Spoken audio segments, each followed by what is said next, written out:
به حسب ماهینان آوان کلوپلین کارخو سر دخنه کلکفنا جای آکره که هر سال کرنوال نوروز لیتیتا گیران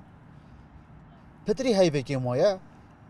لیوان دبیتن افسالا جداتر به کرنوالی رگ بخن جوازی پتر ده هبن و مفصول البرد جوازی نوروز خدا شوه که جوانتر و ریکو پیکتر دل بانه گشتیار و دل خلق خو راضی بکن و نوروز ما افصال ریکو ما نخوش بو ما ریکو خو درست کردی انشالله و هر گشتیار کل هر جای کی بید ما بکد و کی گروپ کلکم نه ام ده گلک تشتی آماده کاری بون کینو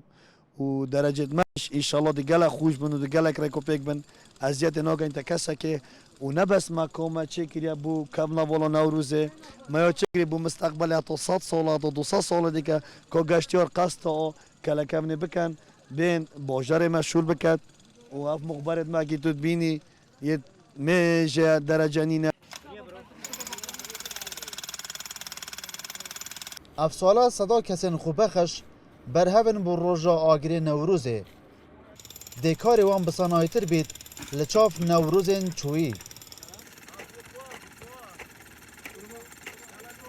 رجلا كنا خوش به همون شاخ بو کفتن عائلت تاتن میبونید در به حولیر اجنبی تاتن انگلیس تاتن باریوتا به نشون سر که من دوره که راستن حتی هم چی نخوره و دره که مگل خوش سر بی شعلت مد جون چه نخوره جحیلت مد جون نظامی شعلا بنخوره خرد یک زیگزاگ که جون درس پای جون ده جون حتی بن علمیش و تبیش خلاص که ما چه چورانیه